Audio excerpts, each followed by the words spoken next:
Hey everybody, this is a quick beginner video, and yes, it's aimed at you guys, the beginners. I'm gonna give you some advice first, and then we're gonna get to the project, and there is a project, believe me.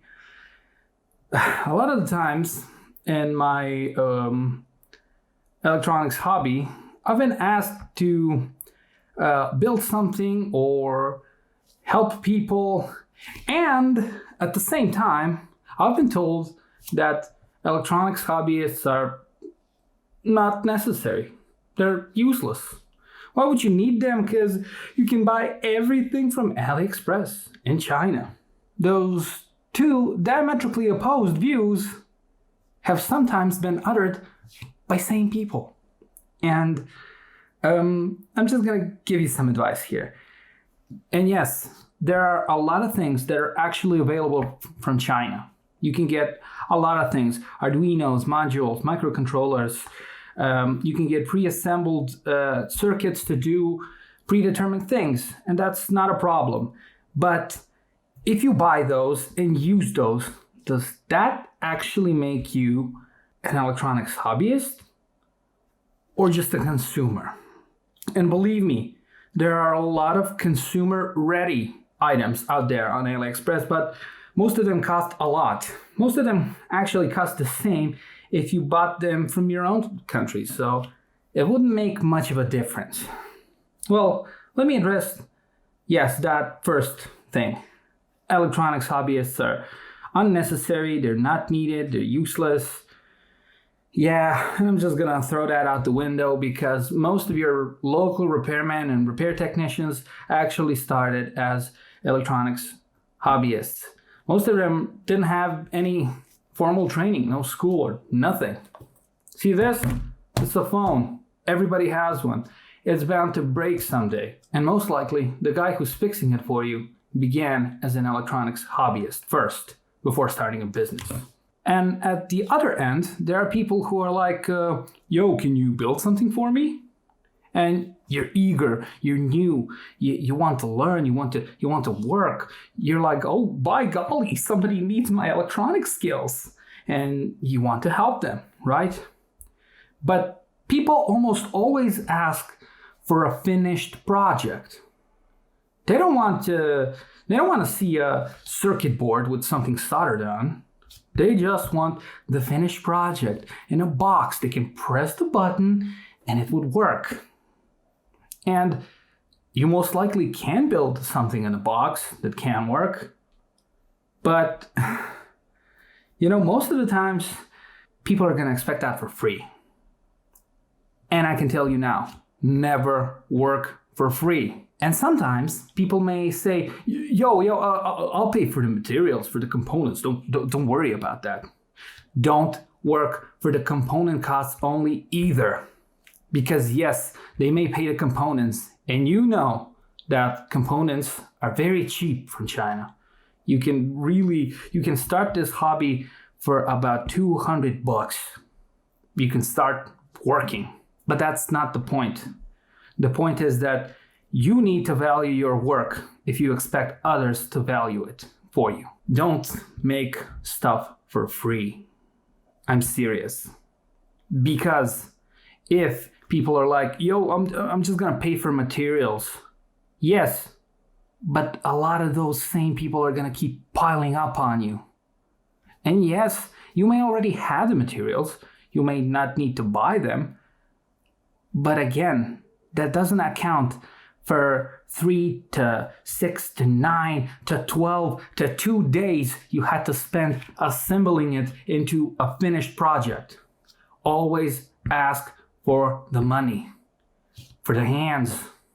They need to pay for the hands too, not just the materials.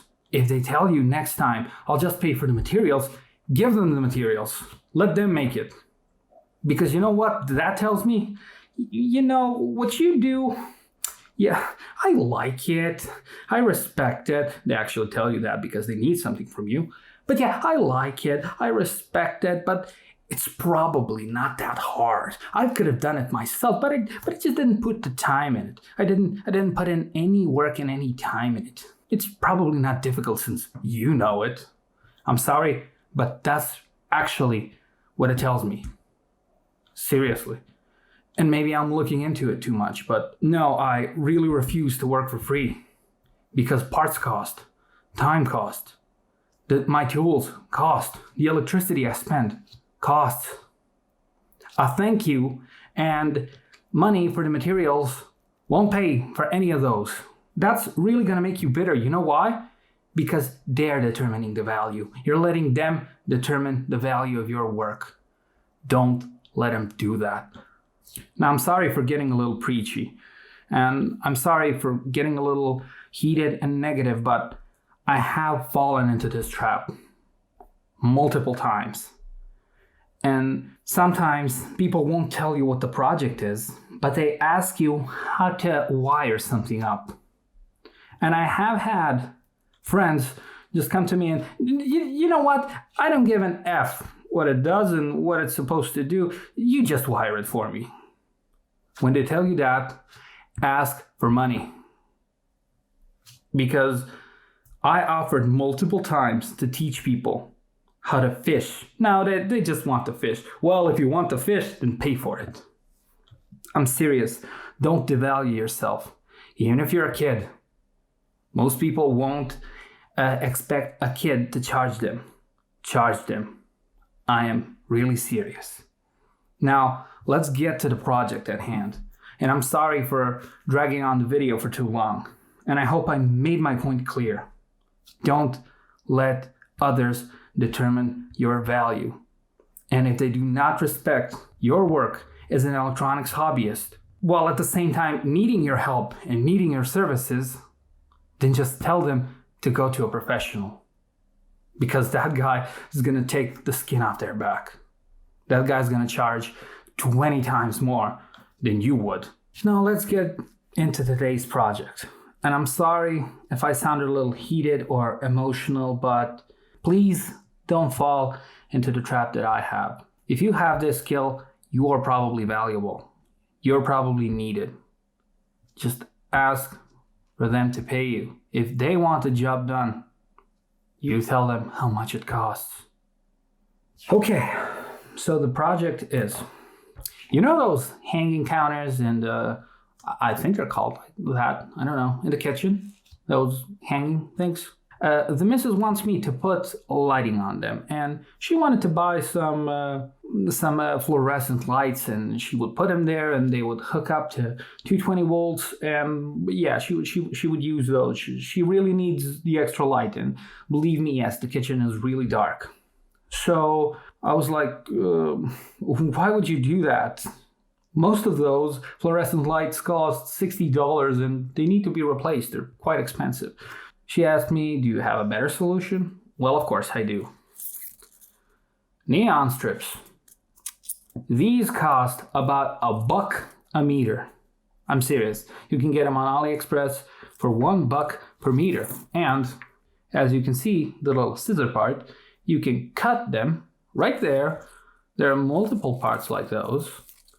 You can cut the length that you need, and then you can hook up 20 volts. See, it even tells you the plus and the minus, and they will begin to light.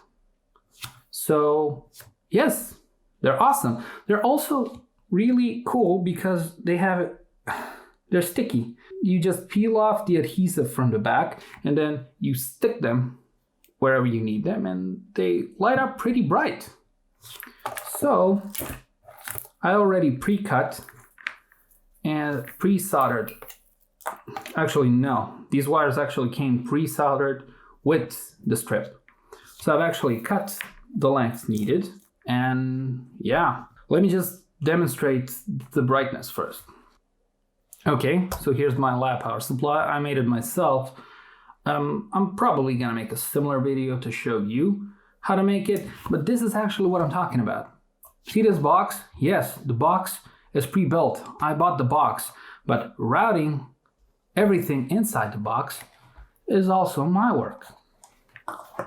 I bought these components, these caps, everything here, so I can route it, so I can use it. Okay, let's hook them up. Let's hook the negative part first. And then the plus side. And man, you probably can't tell because my camera has automatic exposure right now, but these are quite bright. And when I showed these to the missus, she was like, ooh, this is much better than fluorescent lighting. And I was like, told you. So yeah, we're probably gonna use this. What do I have in mind? How am I gonna power them? So I'm just going to use this. This is just a regular power brick, an AC to DC adapter, 12 volts, 2 amps. Now 2 amps is overkill, but when I buy the weaker one, I will hook it up. So yeah, I have this part. This is a female jack. And from the power supply, we'll go to the female jack. From the female jack, I will hook up 2 wires to this switch and get them through here.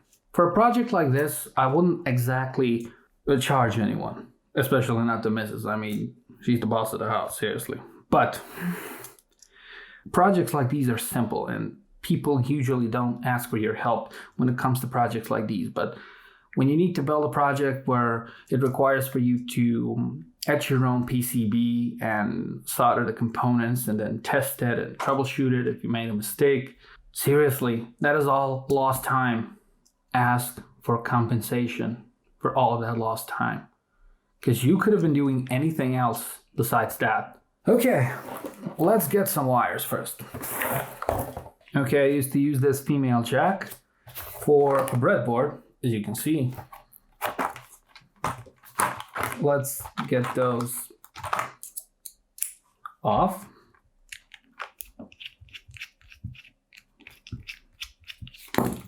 Okay. I'll use these wires. They're usually sold as speaker wires. Okay. Let's strip them. And always strip a bit extra. Seriously. Strip the other part. And from these wires, strip just a teeny bit extra. Now these parts are stripped. Okay, so I'm going to be using this Hanskit USB powered soldering iron. Let's see. Man, it really works quickly. Okay, let's tin the wires.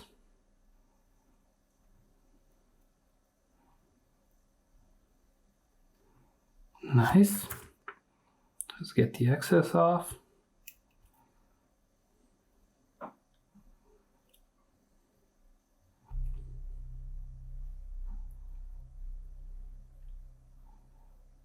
Done, the wire's tinned.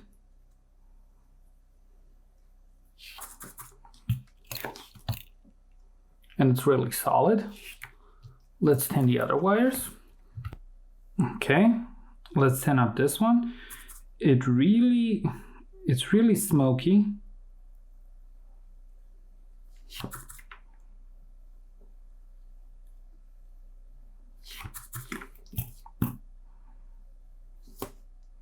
And I'm probably gonna have to check the temperature. I don't know what's up.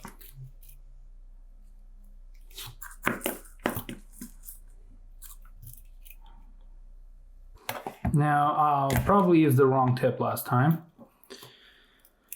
Let's see. Yeah, this is the soldering iron I know. Because this was really too smoky last time. Let's check the temperature.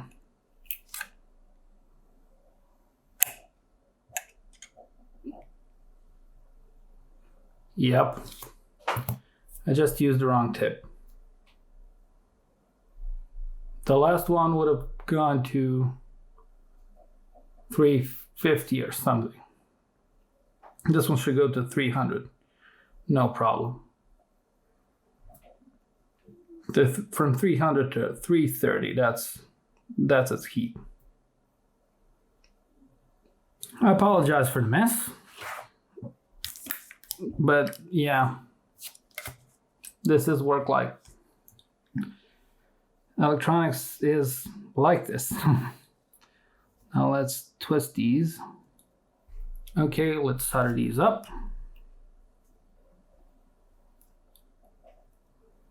Let's add some solder. Let's heat it from one side and feed the solder from the other.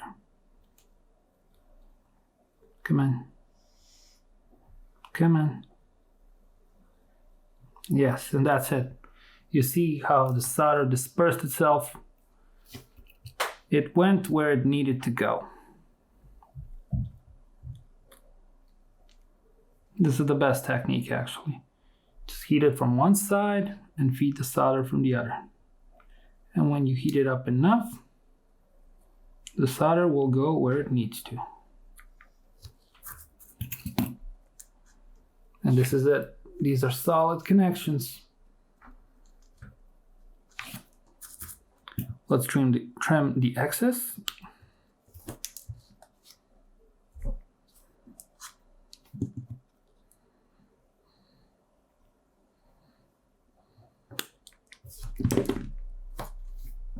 And let's get some heat shrink on these.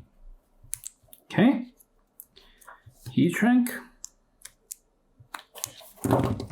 We got some heat shrink on it. Let's heat it so it can shrink. I actually like to use hot air more than this, but this actually does the trick. Using the lighter can burn it,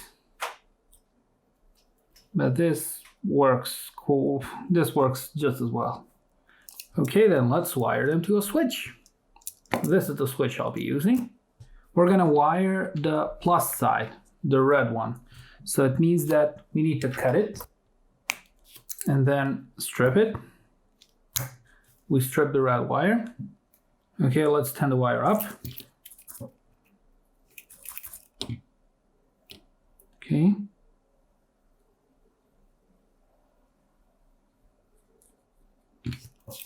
It's nicely tinned.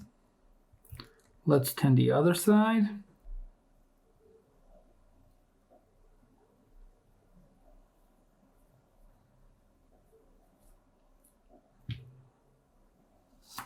Okay, let's cut out the excess.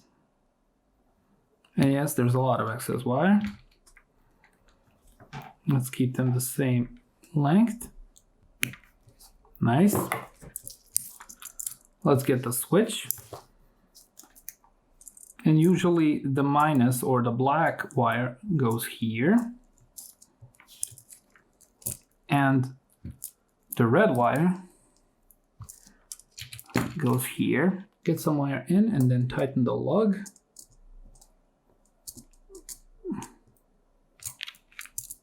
What? Man, this copper is bad. Whoa. I bought some trash wire right here. Check it out. It's completely cut. Oh my God. Okay. We're gonna have to do the old-fashioned method. Okay. This really made me mad. Strip the wire. Then double it up. And then tin it. And make it into something close like a solid core.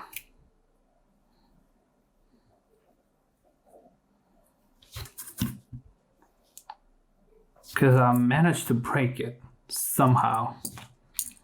Let's see. Does the wire eater break this one too? And boom. We're gonna do the other wire too. Because for some reason this copper is trash. Let's hope that the switch doesn't eat this wire too. And yes, it's tight. Nice. This turned out to be way more challenging than it should have. Okay. Okay, put the black wire on the other side. Put the cap on the switch and then screw it. Okay. Screw it on. Nice. Okay. We got this part. Okay. Here are the lights. We spliced up this part. We started up the switch. Now, we're gonna cut up the excess wire. We're gonna strip it. Okay, we tinned it up. Okay, now that it's tinned, let's cut off the excess and hope that this terminal doesn't cut my wires completely. Nice. The moment of truth. Does this circuit work? Have we done all of this work for nothing? Let's see. I intend to find out too. The switch is in the off position. We connected them and we put the switch in the on position. And nothing. Okay, we need to troubleshoot it. Something is wrong. Okay, let's first check the obvious. Does the power supply provide 12 volts? Yes, it does. Okay, so the power supply is in the clear. Let's get into continuity mode. Okay, does this part, okay, does this and the minus part correspond? And wait a minute. Yes, there is a connection. Does the plus part and this part correspond? Okay, there is a connection. Okay, good. This part on the board and this part on the board should be connected. And they are. Okay, which means that the plus here and the plus here should be connected when the switch is turned on. They're not connected. The black wire and the minus. Okay, so we have a continuity problem with the plus. Our first suspect is the switch. Let's open the switch. Let's check it. Do this. These two parts connect.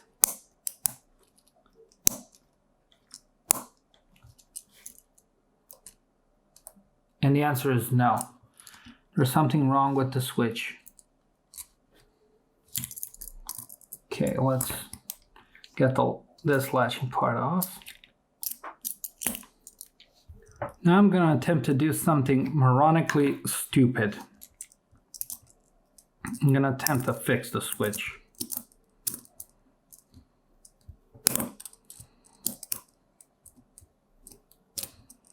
Okay.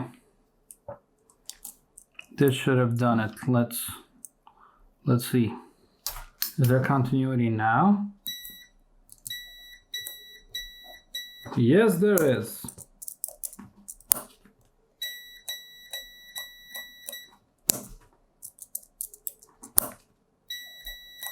This is what actually makes electronics fun. When things don't go as planned, you need to troubleshoot something, and then when you do troubleshoot it, you fix it. It's the best feeling ever. Let's check if it works before we close up the switch. And yes, it does. Bravo. Let's close the switch. Believe it or not, I have never actually had this happen to me before. But you live and you learn. And this is more electrical work than electronic work, but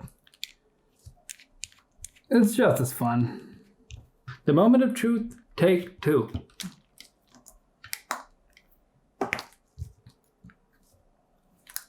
Turn it on.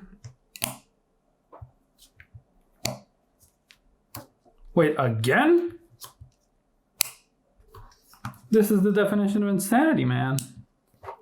Again, there's no connection? WTF, dude? Let's check it out again. Whoa. Whippy. God damn it. The moment of truth.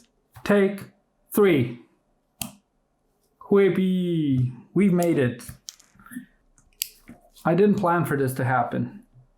I just gave you a glimpse of what really happens in a workshop when you ask someone to build you something electronic. Even as simple as this, everything can go wrong. And the end user is not gonna care what you've done. They're just gonna be like, it didn't work. Well, you didn't plug it in. Now it does. Don't let anyone degrade your work. Don't let anyone devalue your work. Get paid.